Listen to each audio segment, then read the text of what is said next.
Shalom semuanya. Apa kabar semuanya? Amin.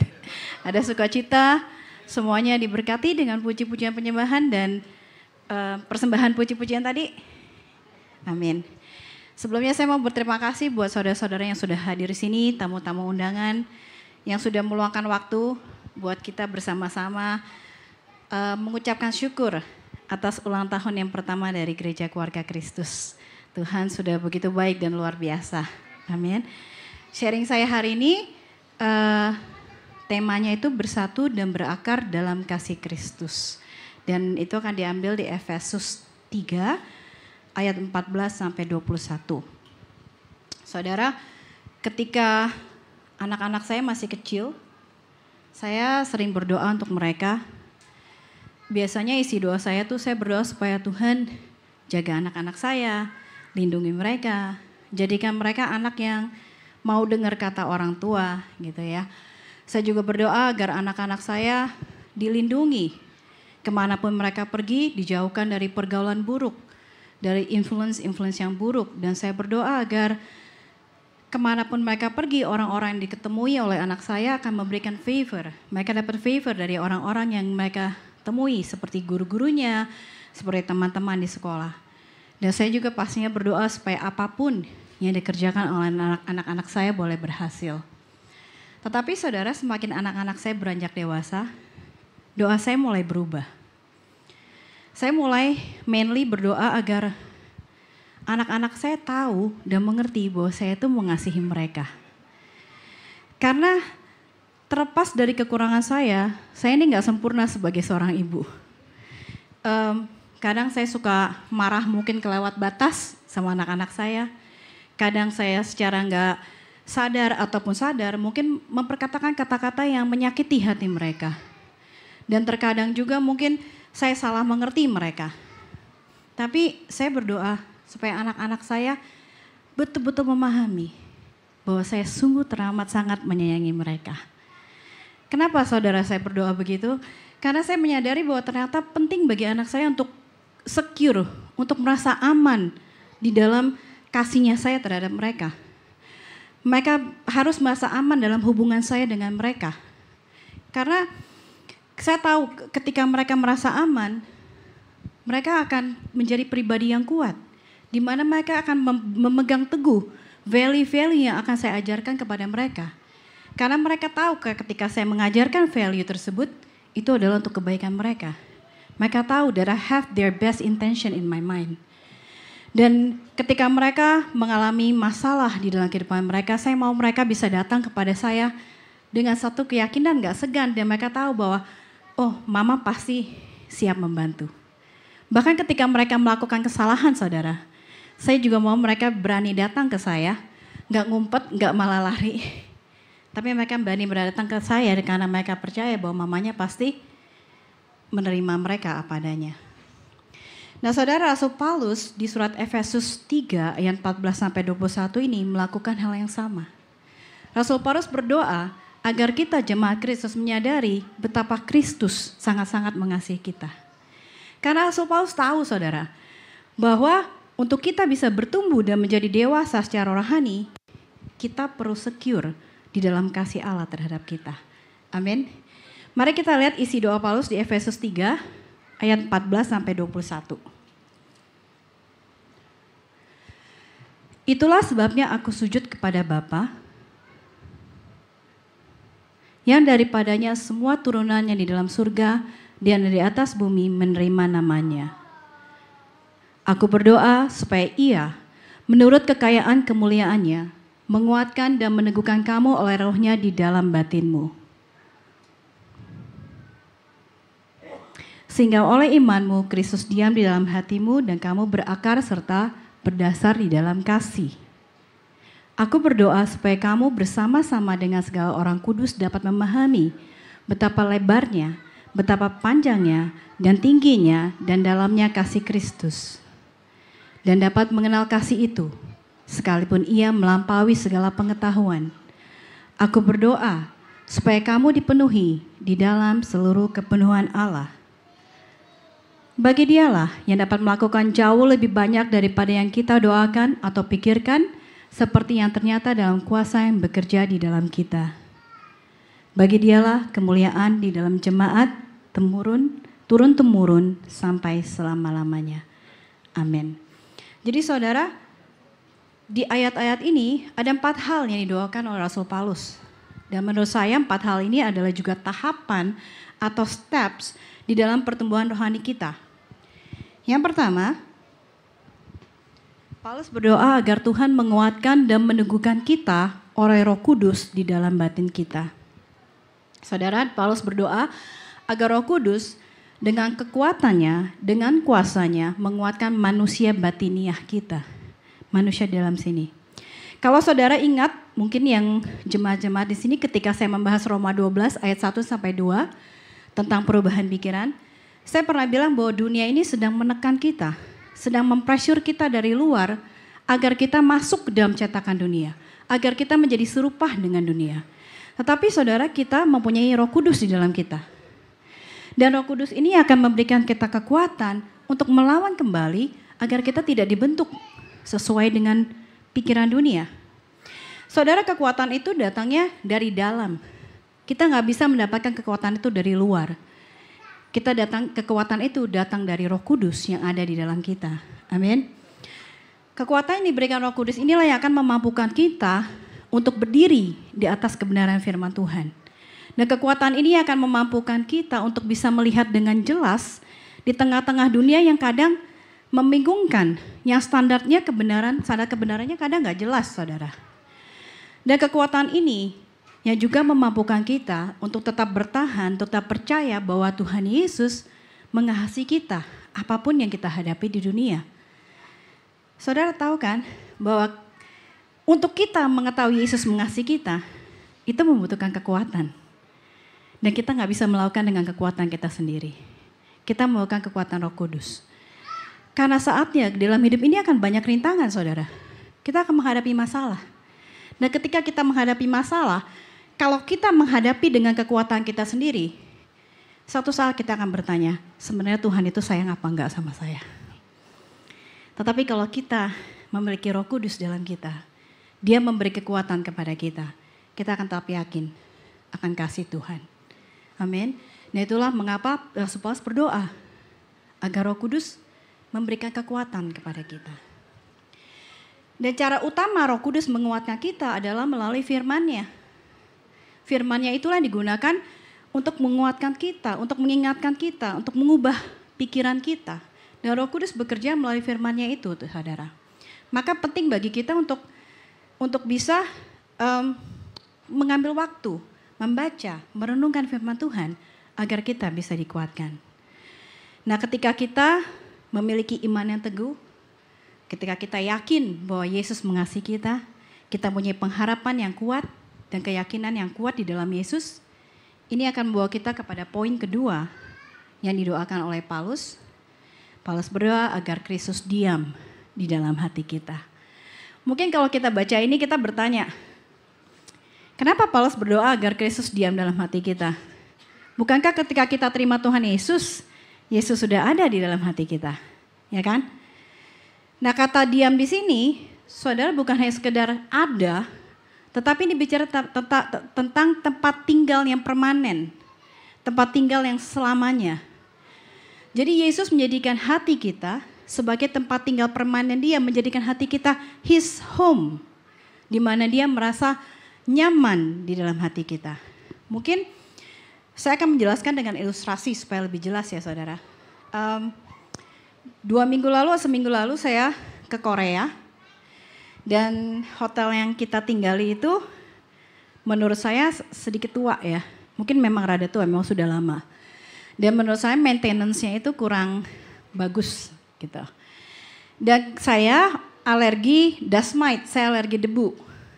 Jadi malam pertama ketika saya berbaring di tempat tidur, saya tuh mulai gatel-gatel. Jadi satu malaman saya nggak bisa tidur. Maka saya pikir, waduh, saya 9 hari di sini ya, 8 malam. Bahaya juga kalau nggak tidur 8 malam kan. Jadi pagi-paginya saya ke resepsionis, saya minta sama mereka, tolong dong saya ini alergi debu gitu. Tolong bisa dibersihkan lebih baik nggak? Mungkin tolong ranjangnya di vacuum dan karpetnya juga di vacuum. Resepsionisnya bilang oke, kita akan melakukan itu gitu. Lalu malam kedua saya masih merasa gatal, malam ketiga saya masih merasa gatal. Selalu saya minta dipanggilkan manajernya. Saya bicara sama manajernya, karena saya ini bukannya gimana, tapi saya memang nggak bisa gitu karena gatal. Lalu manajernya bilang, we vacuum the carpet, but we don't vacuum the mattress, we don't do that. Jadi yang mereka bilang, kita vacuum karpetnya, tapi ranjang kita nggak vacuum, kita nggak pernah vacuum ranjang, kita nggak pernah kerjain. Jadi saudara, saya tinggal di hotel itu, saya berdiam di hotel itu, tetapi saya nggak nyaman di hotel itu. Kenapa? Karena saya nggak bisa melakukan apa yang saya mau. Saya nggak punya otoritas untuk memaksa mereka untuk membersihkan ranjang itu, memvacuum. Meskipun saya bayar, tapi saya tetap nggak punya otoritas untuk mengubah SOP mereka. SOP itu miliknya si pemilik hotel. Dia yang berhak, saya nggak berhak. Tapi berbeda ketika saya tinggal di Jakarta, tinggal di rumah saya sendiri. Saya mau bikin ranjang saya sebersih apapun itu, saya punya hak untuk itu. Saya bisa vacuum ranjang saya tiap hari, sehari 3 kali kalau saya mau, nggak masalah. Karena saya punya hak untuk itu. Bahkan saya bisa ganti semua karpet, mungkin kalau saya pikir, wah karpet ini simpan debu. Saya bisa buang semua karpet di rumah saya ganti dengan parket. Ya kan, saya punya hak untuk itu. Tapi kalau tadi di hotel saya nggak punya hak. Nah saudara, kata diam di sini menggambarkan bahwa Kristus bukan hanya ada di hati kita, tetapi dia tinggal sebagai tuan rumah di hati kita. Dia yang memegang kendali, dia yang memiliki otoritas dan hak untuk mengubah perubahan-perubahan yang menurut dia perlu dilakukan di dalam hidup kita. Ya saya percaya saudara bahwa Yesus mengasihi kita apa adanya. Tapi saya juga percaya karena kasihnya, dia gak akan meninggalkan kita begitu saja dalam keadaan yang sama. Dia mau kita punya hidup yang lebih baik. Dia mau menjadikan pribadi yang lebih baik. Maka saudara di sini Paulus berdoa agar Roh Kudus memberikan kita kekuatan sehingga kita mampu untuk memberikan ke seluruh keberadaan kita kepada Yesus. Kita mau untuk memberikan otoritas hidup kita kepada Dia. Dan kita mau bersandar kepada Dia. Dan untuk itu Roh Kudus memberikan kita kekuatan. Nah dampaknya apa saudara? Dampaknya apa ketika kita berserah kepada Kristus, bersandar kepada Dia, memberikan pimpinan hidup kita kepada Dia? Dampaknya kita akan berakar dan kita akan berdasar di dalam kasih Kristus. Kristus itu adalah kasih, setuju ya saudara? Maka ketika mengikuti Dia, ketika kita memberikan hidup kita untuk dipimpin Dia, sama seperti pohon yang berakar makin dalam, Yesus akan membawa kita mendalami kasih-Nya. Dan sama seperti gedung yang dibangun di atas fondasi yang kuat, kasih-Nya akan menjadi fondasi, menjadi dasar yang kuat untuk kita, di mana kita bisa membangun hidup kita di atasnya. Dan ini membawa kita ke hal ketiga yang didoakan oleh Paulus, yaitu agar kita dapat memahami kasih Kristus yang tidak terbatas itu. Saudara, Paulus berdoa supaya engkau dapat memahami betapa lebarnya, betapa panjangnya, betapa tingginya, dan betapa dalamnya kasih Kristus. Preaching the Word Commentary menggambarkan kasih Kristus seperti ini saudara. Dia berkata kasihnya begitu lebar, cukup untuk merangkul dunia. Kasihnya begitu panjang, dia bertahan untuk selamanya. Gak ada akhirnya, kasih Kristus gak ada akhirnya saudara. Kasihnya begitu tinggi, sanggup membawa orang-orang berdosa ke surga. Dan kasihnya begitu dalam, menjangkau orang yang paling berdosa, menjangkau ke tempat yang paling gelap di dalam hati kita yang kadang kita sendiri gak tahu. Dan kasihnya saudara, begitu dalam sampai dia rela mati buat kita. Dan itulah yang preaching komentari mau katakan apa? Bahwa kasih Kristus itu limitless. Gak ada batas. Gak ada batasnya. Tidak ada satu orang pun di dunia. di pelosok manapun juga yang tidak terjangkau oleh kasih Kristus. Amin. Kemudian Paulus berkata bahwa kasihnya melampaui segala pengetahuan. Nah, Paulus berdoa agar kita bisa mengenal kasih itu meskipun kita tidak bisa memahami secara sempurna kasih Yesus.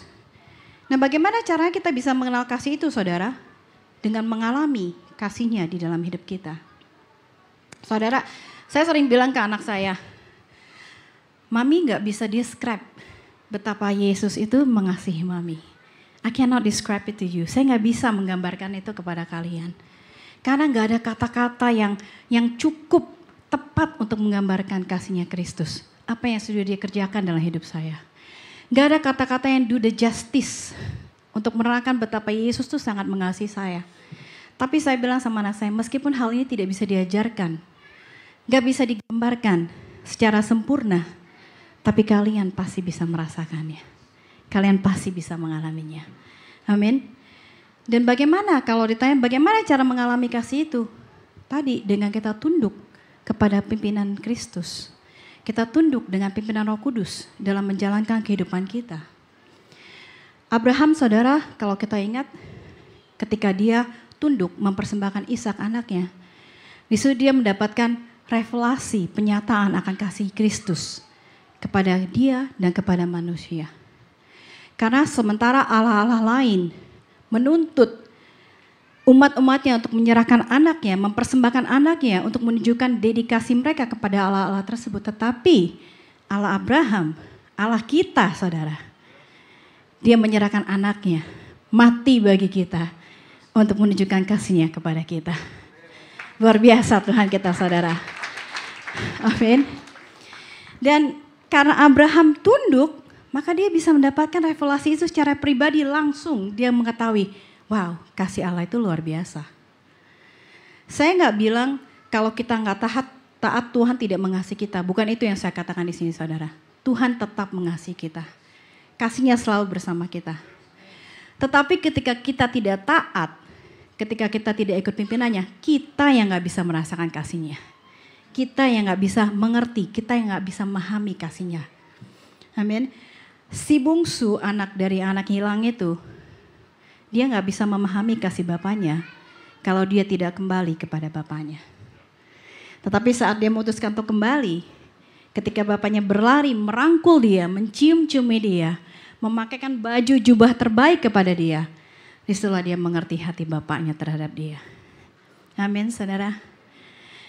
Jadi saudara, tadi Paulus berdoa agar Roh Kudus menguatkan kita, agar kita memiliki kekuatan untuk tunduk kepada pimpinan Kristus, sehingga kasih Kristus menjadi fondasi dalam hidup kita. Sehingga kasih Kristus boleh berakar, kita boleh berakar di dalam kasihnya. Dan ketika hal ini terjadi, maka kita akan memahami, kita akan mengalami, apa tadi? Betapa lebar, betapa panjang, betapa tinggi, dan betapa dalamnya kasih Kristus. Dan ketiga hal ini membawa kita kepada hal keempat yang didoakan oleh Paulus, yaitu supaya kita dipenuhi di dalam seluruh kepenuhan Allah. Kepenuhan Allah adalah ketika kita dipenuhi oleh kasih Allah. Ketika kasih itu memenuhi hidup kita, sehingga kasih itu akan menghasilkan buah roh. Dr. Donald Barnhouse menggambarkan hubungan antara kasih dan buah roh ini, saudara. Dia berkata, kasih adalah kunci dari semuanya. Sukacita adalah wujud dari kasih yang bernyanyi. Damai sejahtera adalah pernyataan dari kasih yang tenang. Kesabaran adalah kasih yang bertahan. Kemurahan adalah sentuhan dari kasih. Kebaikan adalah karakter dari kasih. Kesetiaan adalah sifat dari kasih. Kelemah lembutan adalah kasih yang melupakan diri sendiri. Pengendalian diri adalah kasih yang memegang kendali.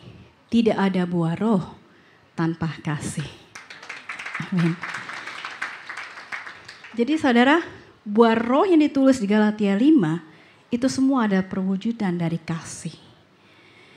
Jadi dipenuhi di dalam seluruh kepenuhan Allah, artinya kita bertumbuh menjadi dewasa di dalam kasih Kristus.